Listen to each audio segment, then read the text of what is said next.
आज हम देखेंगे भारत का अपवाह तंत्र। टॉपिक का क्या नाम होगा? भारत का अपवाह तंत्र।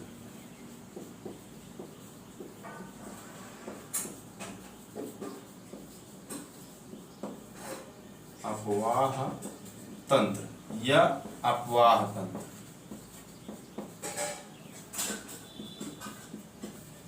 ठीक है, तो यह टॉपिक मतलब बहुत ही जटिल होता है। इस टॉपिक से जो भी प्रश्न प्रश्न पूछे जाते हैं बहुत ही घुमा घुमा कर पूछे जाते हैं। तो आज जब हम इस टॉपिक को पढ़ेंगे तो ऐसा कोई भी क्वेश्चन नहीं होगा जो आपको नहीं आएगा। बहुत ही विधिवत पढ़ेंगे, बहुत ही समग्रता के साथ पढ़ेंगे और इसके नोट्स साथ में बनाते चलिए। यदि आप नोट्स नहीं बना रहे हैं तो आपको इसका हैंड रिटन पीडीएफ प्रोवाइड करा दिया जाएगा, डिस्क्रिप्शन में दे दिया जाएगा। ठीक है, तो चलिए, तो टॉपिक का नाम डाल लिया आपने। क्या होगा टॉपिक का नाम? भारत का अपवाह तंत्र। ठीक है, तो लिखिए इसके बारे में। लिखिए अपवाह तंत्र से तात्पर्य, अपवाह तंत्र मैंने बोला ना, अपवाह तंत्र, ये तो लिखना है।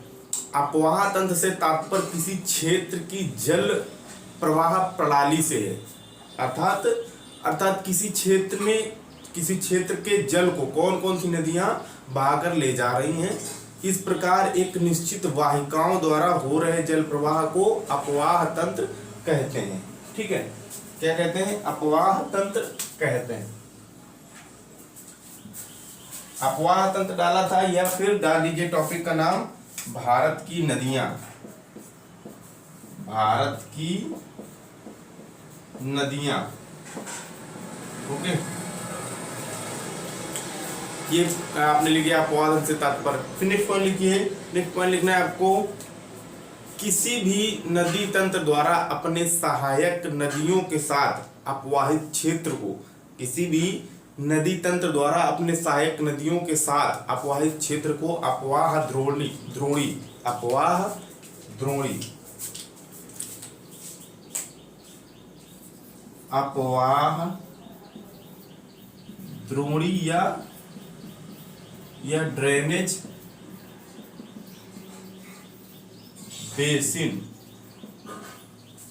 अपवाह द्रोणी या ड्रेनेज बेसिन की संज्ञा दी जाती है। ठीक है, ये हुआ नेक्स्ट पॉइंट।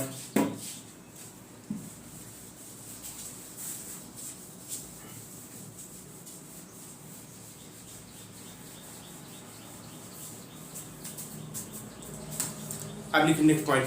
नेक्स्ट पॉइंट लिखना है कि एक अपवाह द्रोणी को दूसरे अपवाह द्रोणी से अलग करने की सीमा को जल विभाजक या वाटर डिवाइडर कहते हैं। क्या कहते हैं? वाटर डिवाइडर कहते हैं।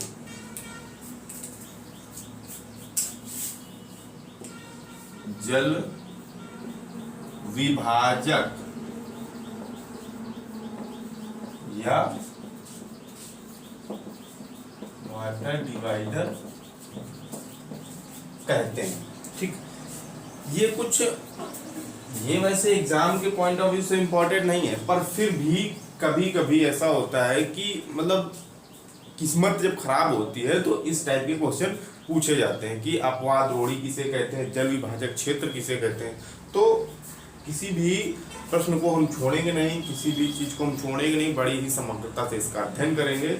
और जब ये टॉपिक खत्म होगा तो आपका कॉन्फिडेंस एक अलग ही लेवल पे होगा। आप मैप को देखकर नदियां बता रहे होंगे। ठीक है, तो जैसे मैंने बनाया है वैसे आप भी बनाने की कोशिश करिए। ठीक है, तो ये हो गया है पॉइंट। अब नेक्स्ट पॉइंट लिखिए। नेक्स्ट पॉइंट लिखना है कि वैसे भारत नदियों का देश है। वैसे देखा जाए तो भारत नदियों का देश है। यहाँ पर 4000 से भी अधिक छोटी बड़ी नदियां हैं। यहाँ पर 4000 से भी अधिक छोटी बड़ी नदियां हैं या प्रवाहित होती हैं। इन नदियों के अपवाह को मोटे तौर पर 2 वर्गों में विभाजित किया गया है। नंबर 1 हिमालय का अपवाह तंत्र,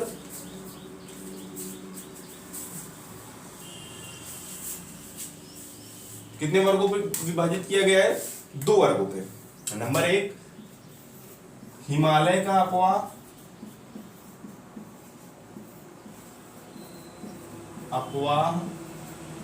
और नंबर 2 प्रायद्वीपीय प्रायद्वीपीय भारत या पठार का अपवाह। ठीक, अपवाह कितने वर्गों में डिवाइड किया गया? 2 वर्गों में डिवाइड किया गया है। नंबर 1 हिमालय का अपवाह, कहने मतलब जितनी भी हिमालय से नदियां निकलती हैं और अपना बंगाल की खाड़ी में जल गिराती हैं या फिर अरब सागर में जल गिराती हैं, तो उन सारी नदियों को हिमालय का अपवाह कहा जाएगा। जो भी नदियां हैं, हिमालय से जितनी भी नदियां निकल रही हैं, जैसे सिंधु निकल रही है, इसकी जितनी सहायक नदियां, सारी नदियों को हिमालय के अपवाह में रखा जाएगा। और जो प्रायद्वीपीय भारत से निकलकर बंगाल की खाड़ी और अरब सागर में अपना जल गिराती हैं, उनको प्रायद्वीपीय भारत या प्रायद्वीपीय पठार का के अपवाह के अंतर्गत रखा जाएगा। ठीक, तो भारत में 2 अपवाह तंत्रों में डिवाइड किया गया है नदियों को, एक हिमालय का अपवाह और दूसरा प्रायद्वीपीय भारत का अपवाह। अब देखते हैं नेक्स्ट पॉइंट। नेक्स्ट पॉइंट कहता है कि अपवाह क्षेत्र में, अपवाह क्षेत्र का लगभग, भारत में जितना भी अपवाह क्षेत्र है, भारत में कुल अपवाह क्षेत्र का लगभग 77% भाग की नदियां, लगभग 77% भाग की नदियां बंगाल की खाड़ी में अपना जल गिराती हैं और बचा 23% भाग की नदियां क्या बोलते हैं, अरब सागर में जल गिराती हैं। ये बहुत इंपॉर्टेंट पॉइंट है कि 77% नदियां, लगभग 77% नदियां कहाँ जल गिराती हैं? बंगाल की खाड़ी में। तो आप खुद से अगर समझेंगे तो देखेंगे, पाएंगे मैप में कि ज्यादातर नदियां बंगाल की खाड़ी में ही अपना जल गिराती हैं और कुछ परसेंट नदियां आपकी अरब सागर में क्या बोलते हैं, जल गिराती हैं। तो 77% नदियां बंगाल की खाड़ी में जल गिराती हैं और 23% बची नदियां अरब सागर में। बंगाल की खाड़ी, बंगाल की खाड़ी और ये 23% नदियां कहां? अरब सागर में, अरब सागर में। तो यह एक बहुत इंपॉर्टेंट पॉइंट है कि क्या बोलते हैं, 77% नदियां आप बंगाल की खाड़ी में और बचा 23% नदियां अरब सागर में अपना जल गिराती हैं। ये हो गया। आप नेक्स्ट पॉइंट लिखना है, हेडिंग बना लीजिए हिमालय का अपवाह। मैंने 2 वर्गों में आपको बताया कि भारत की नदियों के अपवाह तंत्र को 2 वर्गों में डिवाइड किया गया है। नंबर 1 हिमालय का अपवाह, नंबर 2 प्रायद्वीपीय भारत का अपवाह। तो सबसे पहले देखेंगे हिमालय का अपवाह। हेडिंग बना लीजिए हिमालय का अपवाह। देखिए इसमें लिखना है कि हिमालय के उत्पत्ति के पूर्व तिब्बत के मानसरोवर, ये देखिए यहाँ पर तिब्बत है और ये मानसरोवर मैंने बनाया हुआ ये, तो तिब्बत के मानसरोवर के पास से निकलने वाली नदियां, जैसे सिंधु देखो ये नदी जा रही है और ये सतलज नदी जा रही है और इधर से जाती है अरुणाचल प्रदेश से प्रवेश करती है भारत में, क्या बोलते हैं आपकी ब्रह्मपुत्र नदी। तो लिखना है कि हिमालय की उत्पत्ति के पूर्व तिब्बत के मानसरोवर झील के पास से निकलने वाली नदियां, जैसे सिंधु, सतलज, ब्रह्मपुत्र, ये तीनों नदियां प्रायद्वीपीय भारत, ये तीनों नदियां तथा प्रायद्वीपीय भारत की नदियां जैसे चंबल, बेतवा, केन, सोन इत्यादि नदियां उत्तर की ओर प्रवाहित देखो यहाँ से मैंने आपको, यदि आपने क्या बोलते हैं प्रायद्वीपीय भारत का पठार पढ़ा होगा तो उस पे देखा होगा कि चंबल, सोन,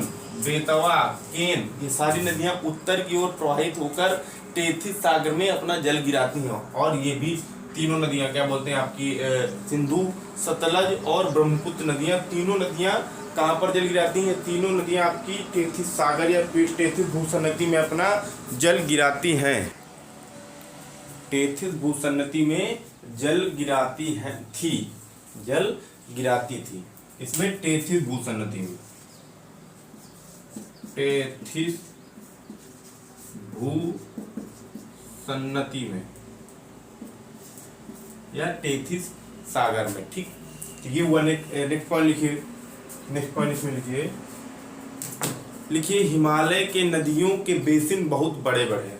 हिमालय के नदियों के बेसिन बहुत बड़े बड़े हैं एवं इनके जल ग्रहण क्षेत्र हजारों सैकड़ों वर्ग किलोमीटर पर विस्तृत है। उदाहरण के लिए देखा जाए, मैंने बोला कि इनके जलग्रहण क्षेत्र हजारों सैकड़ों वर्ग किलोमीटर पर विस्तृत है। उदाहरण के लिए गंगा नदी का जलग्रहण क्षेत्र 9 लाख वर्ग किलोमीटर में फैला हुआ है। कितना? गंगा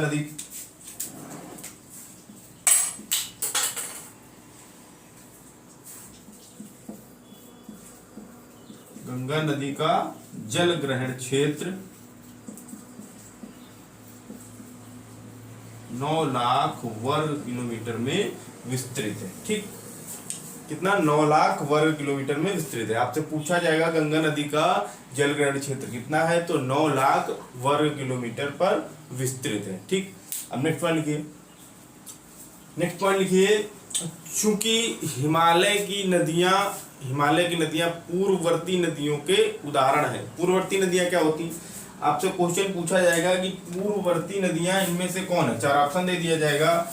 4 ऑप्शन आपसे दिया जाएगा, सतलज, गंगा, यमुना, इसका दे दिया जाएगा केन या सोन। तो 4 ऑप्शन आपको दिए जाएंगे, गंगा, यमुना, केन और सतलज। तो 4 ऑप्शन में आपसे पूछेगा कि इनमें से कौन सी नदी पूर्ववर्ती नदी है या पूर्ववर्ती नदी का उदाहरण है। तो आप अगर पूर्ववर्ती नदी के बारे में नहीं जानते हैं तो आप इसका आंसर नहीं दे सकते हैं। तो देखिए, पूर्ववर्ती नदी क्या होती है? पूर्ववर्ती नदी वह नदी होती जो हिमालय के उत्थान के पूर्व उसी स्थान में बहती थी और जब हिमालय का उत्थान हुआ तो निरंतर हिमालय का अपरदन करती रही और अपना स्थान नहीं बदला। उस नदी ने अपना स्थान नहीं बदला बल्कि उसी स्थान में बहती है अभी भी जिस स्थान में पहले बहती थी। कहने का मतलब कि जो नदियां हिमालय को काट कर अपने स्थान में बह रही हैं अभी भी जहां पहले बहती थी, वह नदियां पूर्ववर्ती नदियां कहलाती हैं।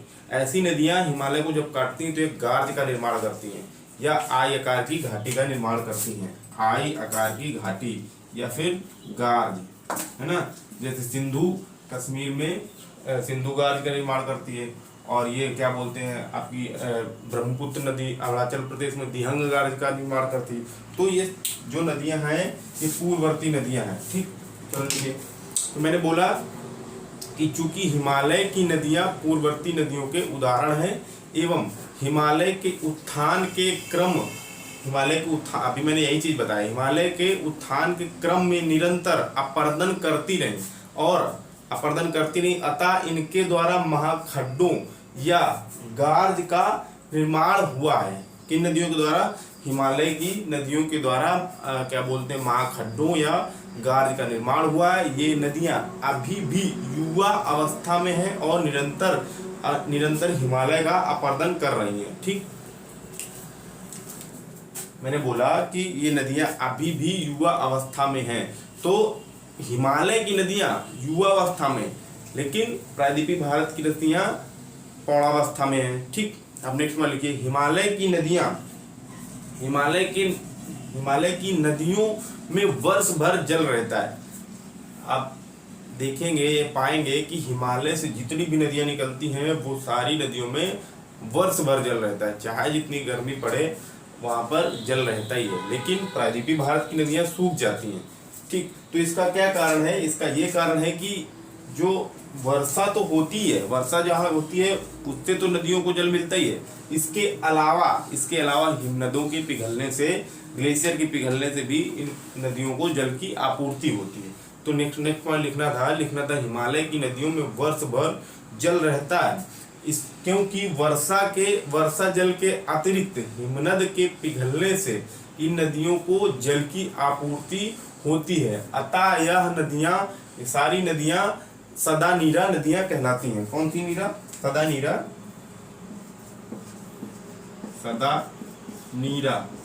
नदियां कहलाती हैं। कहने का मतलब सदा नीरा मतलब जिन नदियों में सदा हमेशा नीर रहे वो नदियां सदा नीरा नदियां कहलाती हैं। ठीक है, अब नेक्स्ट पॉइंट लिखिए। इसमें लिखिए, ये नदियां हिमालय से जो भी नदियां निकलती हैं, ये नदियां पर्याप्त मात्रा में उपजाऊ जलोढ़ का निक्षेपण करती हैं।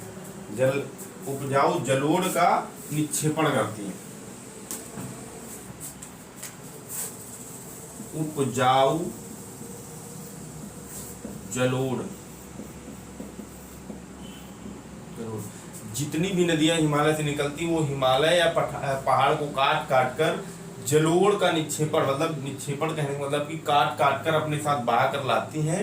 तो जब जैसे किसी नदी के आसपास जो मिट्टी पड़ी होती है ना, जो भुरभुरी मिट्टी पड़ी होती है वह जलोढ़ कहलाती है। वह मिट्टी बहुत उपजाऊ होती है, इसीलिए यहाँ पे कहा गया है कि ये नदियाँ उपजाऊ जलोढ़ का निक्षेपण करती हैं। फिर इसके बाद नेक्स्ट पॉइंट लिखिए। नेक्स्ट पॉइंट इसमें लिखिए हिमालय की नदियों को प्रमुख 3 नदी तंत्रों में विभाजित किया गया है। प्रमुख 3 नदी तंत्रों में विभाजित किया गया है। देखिए कौन कौन से नदी तंत्र।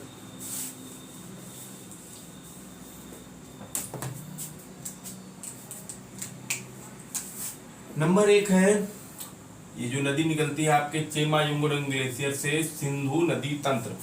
नंबर 1 पे आता है सिंधु नदी तंत्र।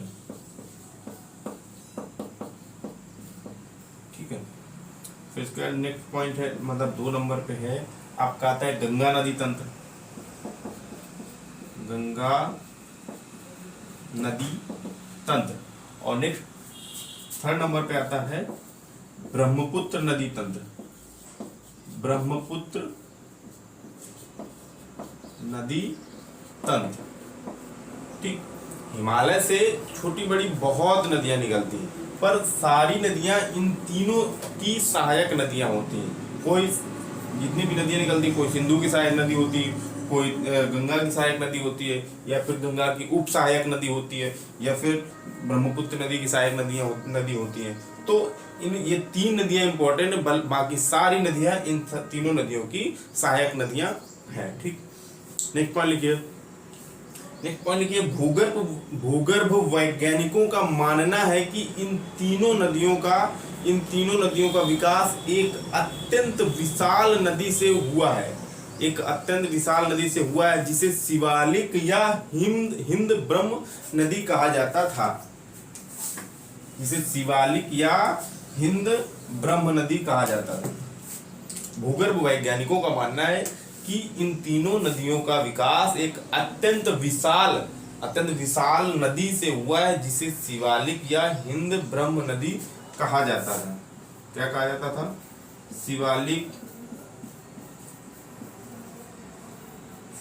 या हिंद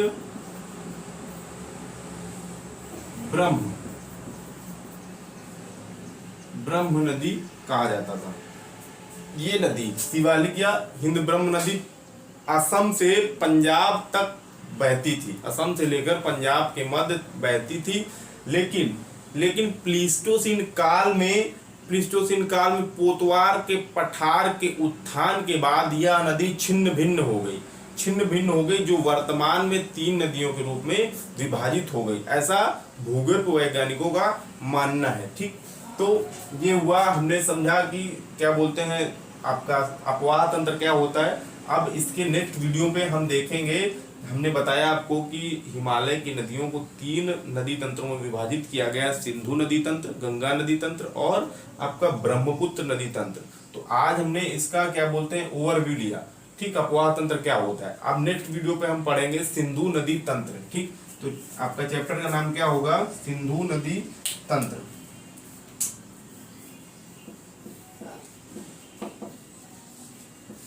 सिंधु नदी तंत्र। ठीक। अब इस नेक्स्ट वीडियो पे हम सारी नदियों को एक एक करके बहुत ही समानता के साथ पढ़ेंगे, एक एक करके बहुत ही अच्छे से पढ़ेंगे, देखेंगे। ठीक। तो आज के लिए इतना ही, मिलते हैं नेक्स्ट वीडियो पे सिंधु नदी तंत्र के साथ। ठीक है।